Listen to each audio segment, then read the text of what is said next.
जय भीम साथियों, फिर एक बार आपका स्वागत है वी द पीपल बाय संदेश जगताप इस चैनल पे। आज हम उस विषय पे चर्चा करेंगे। एक फिल्म आई है जिसका नाम फूले है। ये फिल्म राष्ट्रपिता महात्मा ज्योतिराव फुले और उनकी पत्नी सावित्रीबाई फुले उनके जीवनी पे आधारित है। और इस फिल्म में उनका जो संघर्ष है, जो स्त्री मुक्ति के लिए उनका जो संघर्ष है वो बताया गया है। शिक्षा के लिए जो उन्होंने कार्य किया है, पूरे देश के हित में किया है, वो उसमें दिखाया गया है। जो सामाजिक व्यवस्था उस वक्त थी, हिंदू धर्म शास्त्रों के अनुसार, हिंदू धर्म ग्रंथों के अनुसार जो वर्ण व्यवस्था थी, ब्राह्मण, क्षत्रिय, वैश्य और शूद्र, उस व्यवस्था के अनुसार जिनको पढ़ने का अधिकार नहीं था, जिनको कोई और व्यवसाय करने का अधिकार नहीं था, नौकरी करने का अधिकार नहीं था, जिनको आज़ादी नहीं थी, ऐसे स्त्रियों के लिए और शूद्रों के लिए माफ कीजिएगा, उनके लिए जो कार्य महात्मा फुले जी और सावित्रीबाई फुले जी ने किया है, उस बारे में ये फिल्म है। और इस फिल्म को रिलीज करने का जो तारीख थी वो 11 अप्रैल थी, जो महात्मा फुले जी का जन्मदिन था। लेकिन उस दिन पर ये रिलीज़ नहीं हुई। रिलीज़ इसके लिए नहीं हुई, कुछ संगठनों ने इस फिल्म का विरोध किया और ये विरोध इस फिल्म में दिखाए कुछ दृश्यों के खिलाफ था। और ये विरोध करने वाली महिलाएं थी। ये एक आश्चर्य की बात थी, क्योंकि महात्मा फुले जी का जो संघर्ष रहा है, सावित्रीबाई फुले जी का जो संघर्ष रहा है, वो हिंदू धर्म ग्रंथों के अनुसार या शास्त्रों के अनुसार जो महिलाओं को, फिर वो ब्राह्मण हो, क्षत्रिय हो या वैश्य हो, इन 3 वर्णों की जो स्त्रियां हैं उनको भी शूद्र कहा गया है। और शूद्रों को जो नियम लागू थे वही नियम ब्राह्मण स्त्री, क्षत्रिय स्त्री और वैश्य स्त्रियों के लिए थी। अगर इस पे किसी को कोई शक हो तो मनुस्मृति आप पढ़ सकते हैं।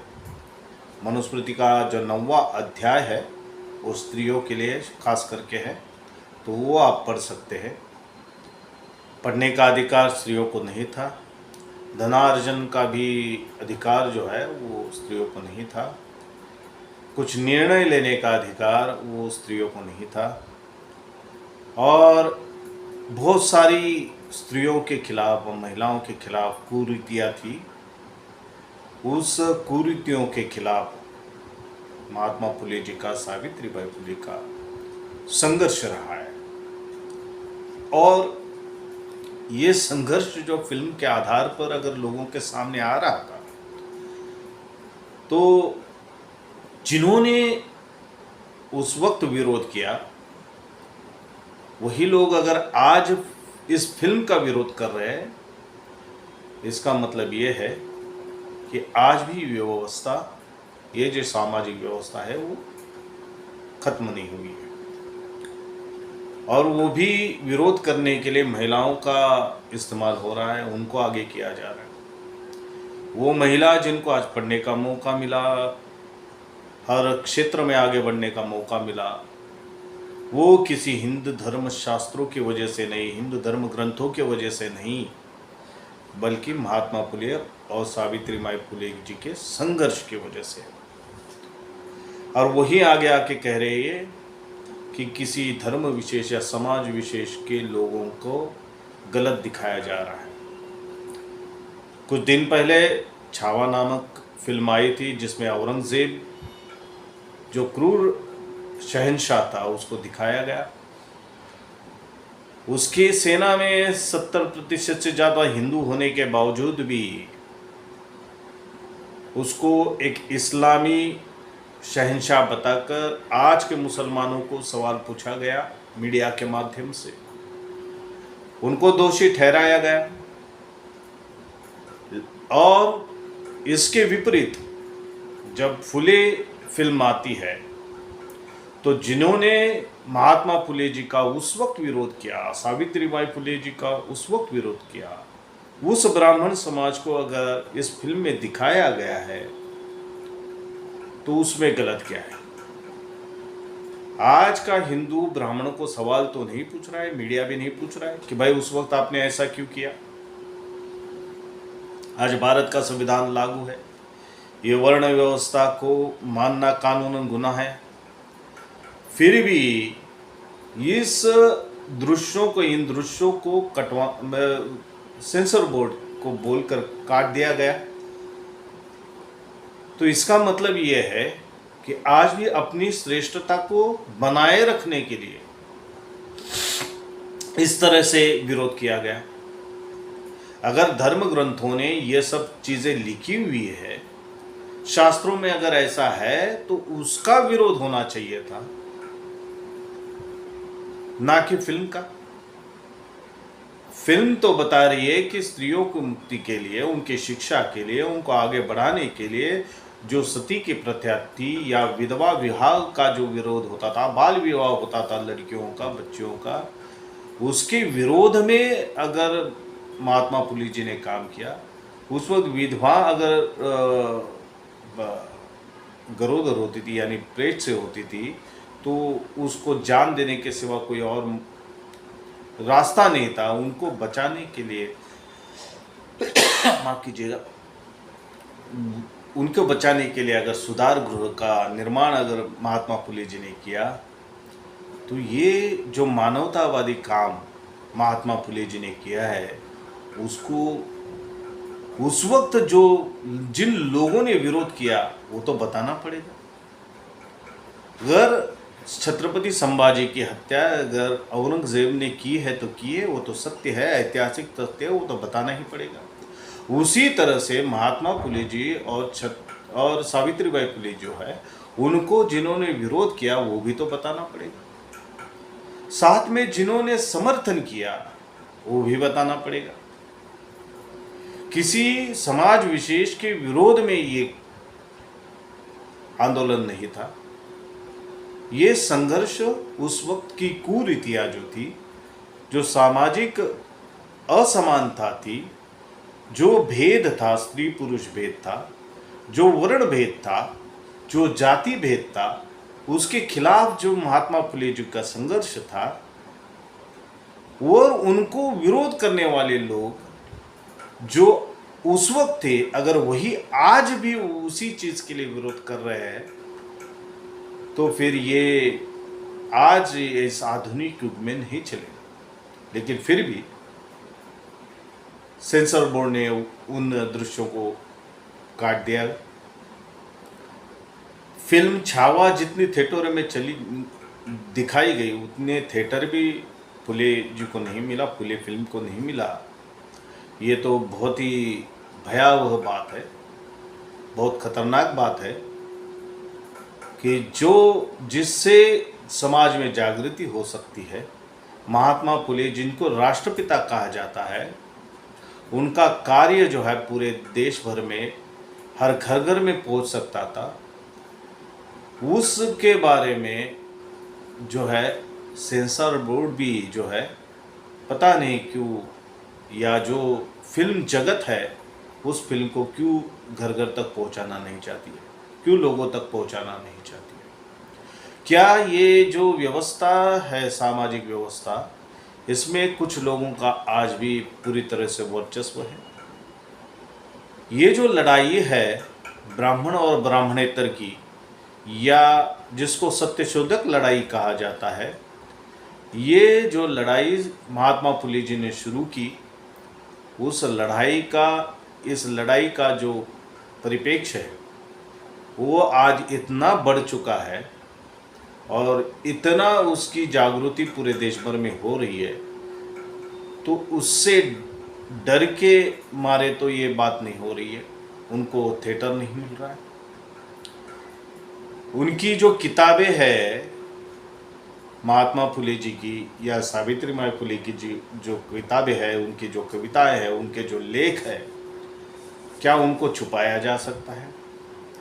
क्या महात्मा फुले जी का जो गुलामगिरी ये उनकी किताब है, ये अगर लोगों के पास जाएगी, क्या इसको वो संगठन रोक सकते हैं, वो महिलाएं रोक सकती है, वो ब्राह्मण संगठन रोक सकता है क्या? या उनका और भी बहुत सारी किताबें हैं जो किसानों के हित में लिखी हुई, क्या उसको रोका जा सकता है? शूद्रों के हित में लिखे हुई पुस्तकें जो हैं, ये किताबें हैं, जो कविताएं हैं, उनका जो कार्य है, क्या ये संगठन उसको रोक सकते हैं? ये फिल्म को रोक सकते हैं, लेकिन ये आज फुले के माध्यम से, इस फिल्म के माध्यम से महात्मा फुले जी का चरित्र और सावित्री बाई फुले जी का चरित्र पूरे कश्मीर से लेकर कन्याकुमारी और गुजरात से लेकर कोहिमा तक, भले ही कम थिएटरों में लगी हो ये फिल्म, आज नहीं कल ये फिल्म टीवी पर आ जाएगी, ये इसमें OTT पे आ जाएगी। तो फिर ये संगठन क्या करेंगे? कुछ दृश्यों को नहीं दिखाने से क्या महात्मा फुले जी का काम जो है कम हो जाएगा? एक तो इतनी बड़ी जीवनी है, उसको एक 3 घंटे के फिल्म में नहीं दिखाया जा सकता, लेकिन एक उनका आशय जो है उसमें दिखाया जा सकता है। और बहुत ही जल्द ये जो आंदोलन है, जिसका विरोध 200 साल पहले महात्मा फुले जी का जन्म हुआ है, 1827 की बात है, अभी 200 साल हो जाएंगे उनके जन्मदिन के। देखिए 200 साल के अंदर जो परिवर्तन महात्मा फुले जी चाहते थे वो आज हुआ है। अब बड़े पैमाने पे सभी वर्णों की स्त्रियों को आज शिक्षा मिल रही है, हर क्षेत्र में काम कर रही है, और ये बात आने वाले कुछ सालों में बहुत आगे बढ़ने वाली है। जिन शूद्रों को पढ़ने का मौका नहीं था, उनके लिए महात्मा फुले जी ने शिक्षा के द्वार खोले, उनको नौकरियों का द्वार खोले, समानता का अधिकार की बात जो महात्मा फुले जी ने की है, आज बड़े पैमाने पर पूरे देश भर में फैली है। और बहुत ही जल्द जो लोग सपना देख रहे हैं अपनी उच्चता और अपनी श्रेष्ठता को बनाए रखने की कोशिश कर रहे हैं, उनकी वो श्रेष्ठता, ये इतनी बड़ी नीचता है, वो बहुत ही जल्द लोगों के सामने आने वाली है, आ गई है। और बहुत दिन तक ये उनकी श्रेष्ठता, जो अपने आप को श्रेष्ठ समझ रहे हैं, ये ऊंच नीच की जो भावना जिन्होंने पैदा की है, ये नीचता जिन्होंने वर्ण व्यवस्था निर्माण करके की है, ये नीच लोग जो नीच सोच रखते हैं, ऐसे नीच लोग जल्द ही उनकी इस नीच सोच को ख़त्म करके इस देश में मानवतावादी विचारधारा का निर्माण होने वाला है। और जो लोग इसको विरोध कर रहे हैं वो भी इस विचारधारा से विलुप्त हो जाएंगे। यही आज इस दिन में मैं कहना चाहता हूँ। और जो लोग महात्मा फुले जी के कार्य को जो समझते हैं, उसका समर्थन करते हैं, ऐसे सभी लोगों को उनकी जयंती के अवसर पर मैं उनको शुभकामनाएं देता हूँ। फिल्म देखे और जो अच्छी लगे वो बात ले, लोगों को बताए। और किस तरह से आज भी फुले जी का विरोध होता है, आज भी उनकी मूर्तियों को तोड़ा जाता है, बाबा साहब की मूर्तियों को तोड़ा जाता है, जिन्होंने इस धर्मशास्त्रों के आधार पर ऊंच नीचता बनाए रखी है, वर्ण व्यवस्था बनाए रखी है, वर्ण व्यवस्था का समर्थन करते हैं। ऐसे लोगों को इस देश में कोई भी जगह रहनी नहीं चाहिए। जैसे जो लोग पाकिस्तान का समर्थन करने वाले मुसलमानों को इस देश से बाहर निकालने की बात करते हैं, उसी तरह इस देश में जो वर्ण व्यवस्था टिकाए रखने की बात करेगा, जो वर्ण व्यवस्था के आधार पर अपने आप को ब्राह्मण, क्षत्रिय, वैश्य और शूद्र कहेगा, उन लोगों को इस देश में रहने का कोई अधिकार है नहीं। ये संविधान के अनुसार मैं कह रहा हूँ, संविधान इस व्यवस्था को नहीं मानता तो मैं भी नहीं मानता।